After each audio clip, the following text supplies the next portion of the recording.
छठे दिन युवक कुछ अलग भाव लेकर आया। इस बार न चिंता थी न भारी उदासी, बल्कि एक अजीब सा प्रश्न।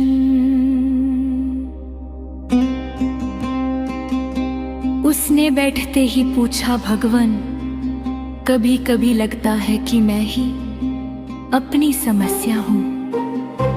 मैं जैसा हूँ वैसा क्यों हूँ और क्यों मैं खुद से भागता रहता हूँ। बुद्ध ने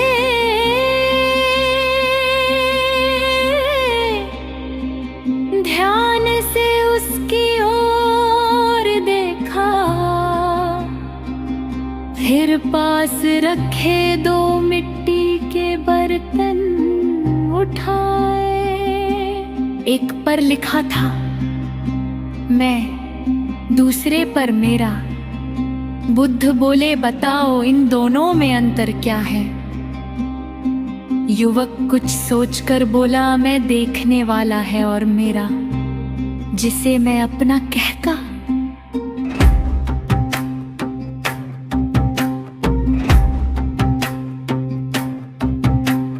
बुद्ध मुस्कुराए, उन्होंने कहा, अब ध्यान से सुनो।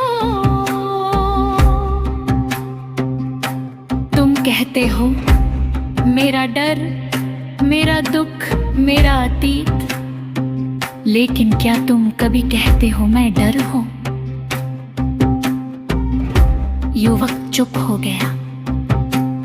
बुद्ध ने आगे कहा, दुख इसलिए गहरा होता है क्योंकि तुम अपने अनुभव को अपनी पहचान बना लेते हो। जब तुम कहते हो मैं दुखी हूं तो दुख स्थायी लगता है, लेकिन जब तुम कहते हो दुख है तो दुख एक अवस्था बन जाता है। बुद्ध ने एक बर्तन नीचे रख दिया।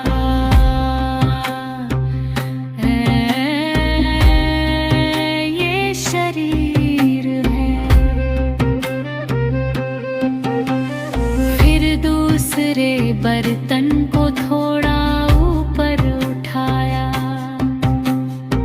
ये जागरूकता है, उन्होंने कहा। शरीर बदलता है, विचार बदलते हैं, भाव बदलते हैं, लेकिन जो देख रहा है वो नहीं बदलता। युवक ने पहली बार खुद को अलग तरह से महसूस किया। बुद्ध बोले, जब तुम कहते हो मैं ऐसा ही हूं, तुम खुद को एक सीमित कहानी में बांध लेते हो।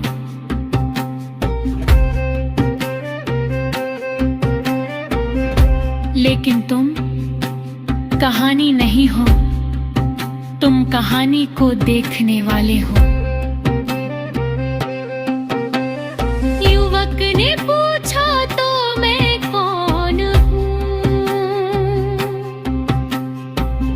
बुद्ध कुछ क्षण मौन रहे,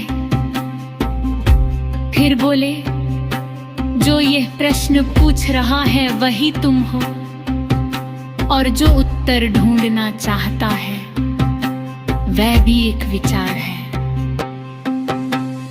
उन्होंने आगे कहा, आज बस इतना समझो, तुम समस्या समस्या को देखने की क्षमता ही समाधान है। युवक के चेहरे पर हल्की सी हंसी आई। बुद्ध ने अंत में कहा, अपने भाग में हम जानेंगे कि तुलना मन को कैसे बेचैन करती है। 7वें दिन युवक अब पहले जैसा बेचैन नहीं था।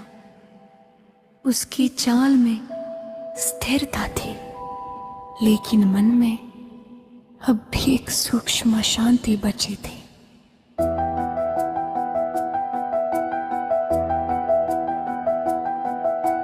उसने बुद्ध से कहा, भगवन अब डर कम है, यादें भी हल्की है, लेकिन जब मैं दूसरों को देखता हूँ, उनकी सफलता, उनकी शांति, तो भीतर एक कसक उठती है। लगता है सब आगे बढ़ रहे हैं और मैं कहीं पीछे रह गया हूँ। बुद्ध ने पास बैठे कुछ भिक्षुओं की ओर देखा। कोई लंबा था, कोई दुबला,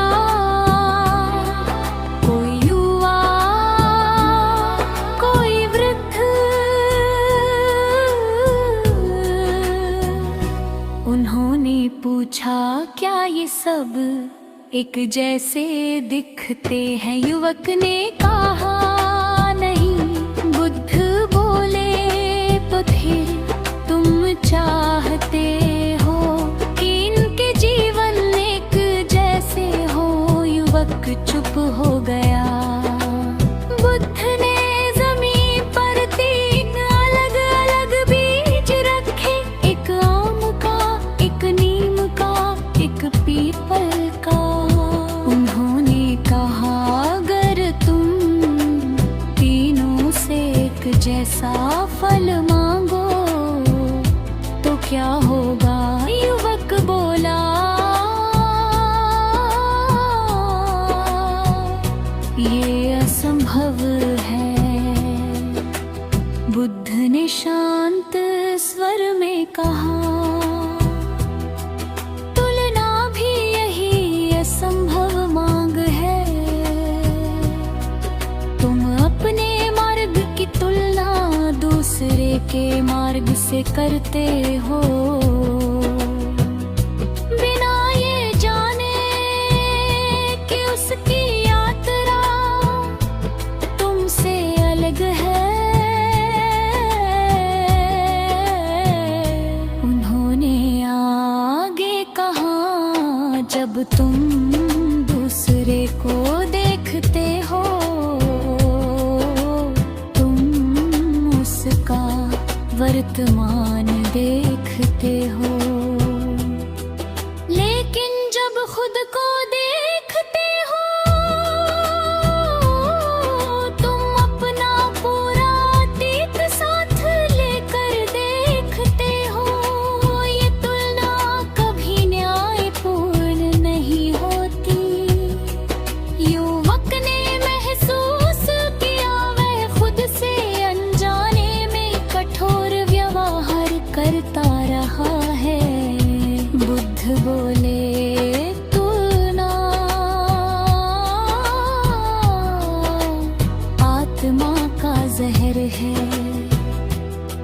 ये तुम्हें वर्तमान से काट कर एक काल्पनिक दौड़ में झोंक देती है, जहाँ न कोई जीतता है, न कोई संतुष्ट होता है। उन्होंने युवक से कहा, अगली बार जब तुलना उठे, तो बस इतना पूछना, क्या मैं अपने मार्ग पर हूँ? अगर उत्तर हाँ है तो बस वही काफी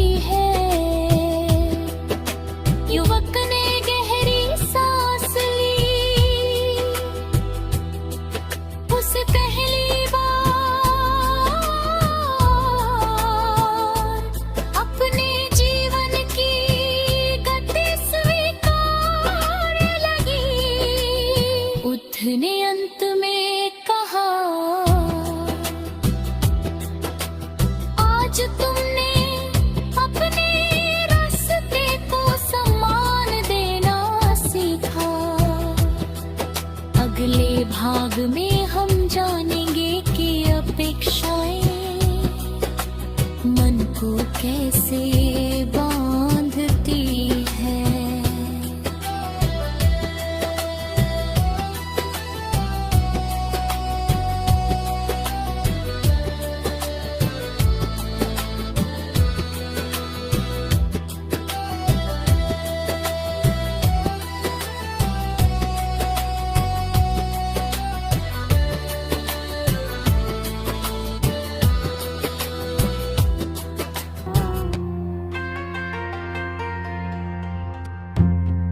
आठवें दिन युवक अब अधिक देर तक मौन में बैठ पाने लगा था, लेकिन आज वह एक अलग प्रश्न लेकर आया। उसने कहा, भगवन,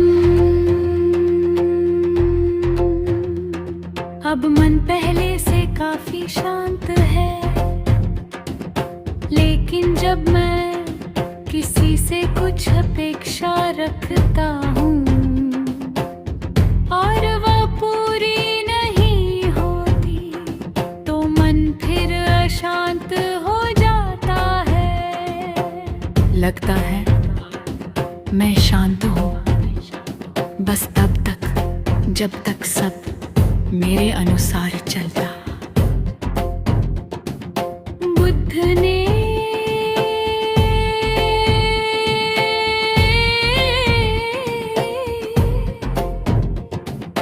पास रखी एक मिट्टी की मूर्ति उठाई, वह अधूरी थी। उन्होंने पूछा, अगर तुम इससे कहो कि ये पूरी बने तो क्या होगा? युवक बोला, कुछ नहीं, ये जैसी है वैसी ही रहेगी। बुद्ध ने कहा, लेकिन मन दूसरों से यही करता है।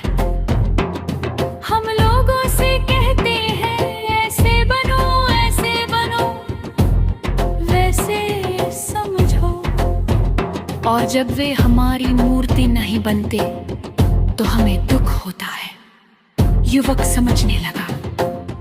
बुद्ध बोले, अपेक्षा भविष्य की एक मांग है।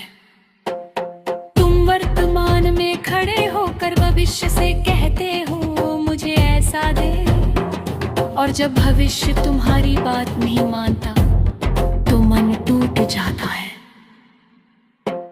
उन्होंने आगे कहा,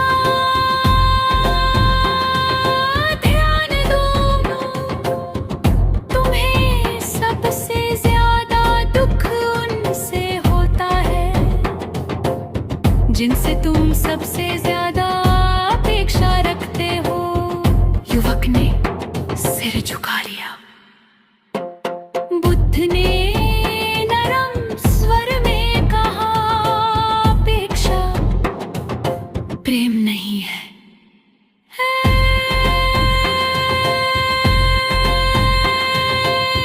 स्वीकार है। अपेक्षा नियंत्रण है। उन्होंने युवक से कहा, आज से एक अभ्यास करो। जब भी किसी से कुछ चाहो तो खुद से पूछो, अगर ये ना मिले तो क्या मैं ठीक रह सकता हूँ? अगर उत्तर न है तो वह प्रेम नहीं, निर्भरता है। युवक ने गहरी सांस ली। बुद्ध बोले, स्वतंत्र हन, अपेक्षा कम रखता,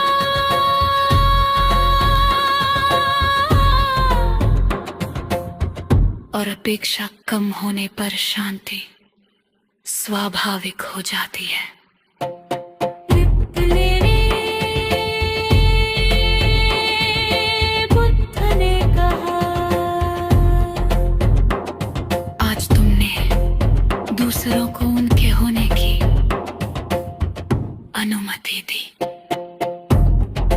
खाब में हम देखेंगे कि स्वीकार कैसे मुक्ति बनता है।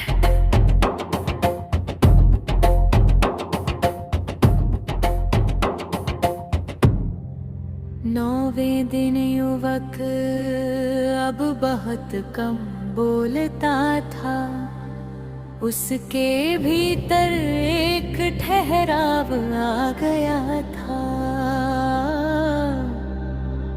लेकिन आज भी वो बुद्ध के पास एक अंतिम सा प्रश्न लेकर आया। उसने कहा, भगवन, अब मैं समझने लगा हूँ, यादें, डर, तुलना, अपेक्षा सब मन को अशांत करते हैं।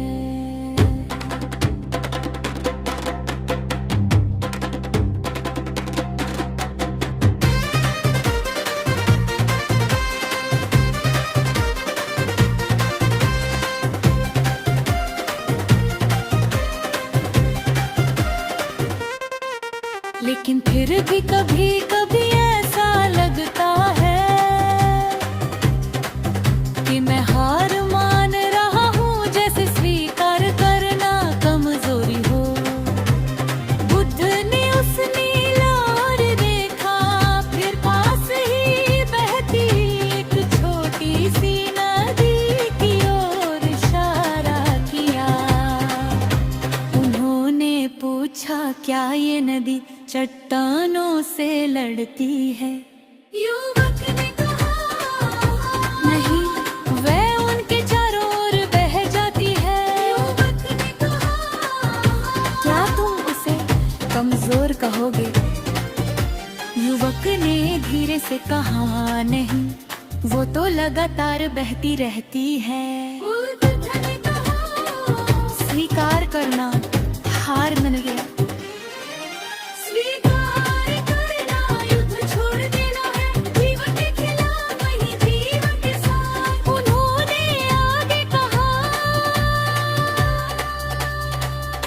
जब तुम कहते हो ऐसा नहीं होना चाहिए था, तब तुम वर्तमान से लड़ते हो। और जो वर्तमान से लड़ता है, वो जाता है।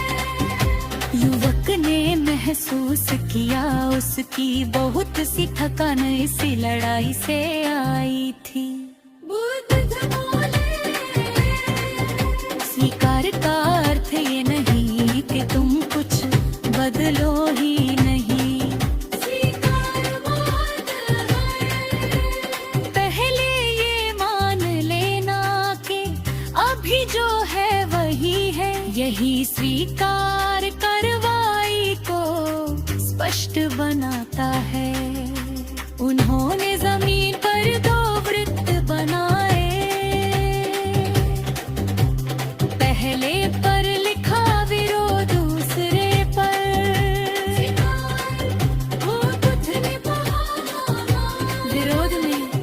ऊर्जा नष्ट होती है, स्वीकार में ऊर्जा बचती है, और वही बची हुई ऊर्जा परिवर्तन की ताकत बनती है।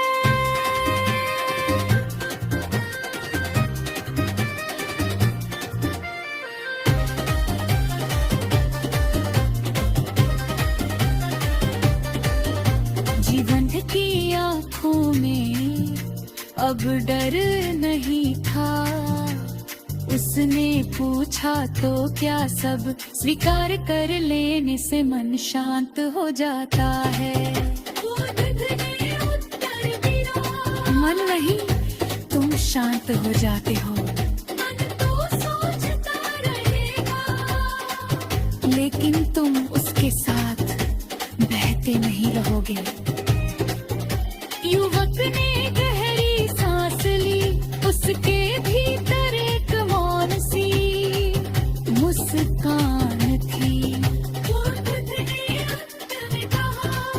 अगले और अंतिम भाग भाग में तुम जानोगे कि ये सारी समझ जीवन में कैसे उतारनी है।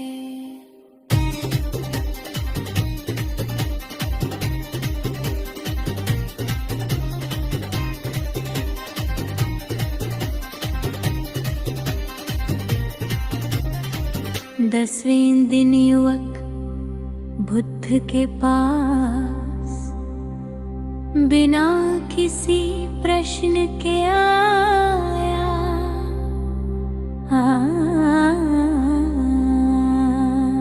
वह चुपचाप बैठ गया, उसके चेहरे पर न उत्साह था न उदासी, बस एक स्थिरता।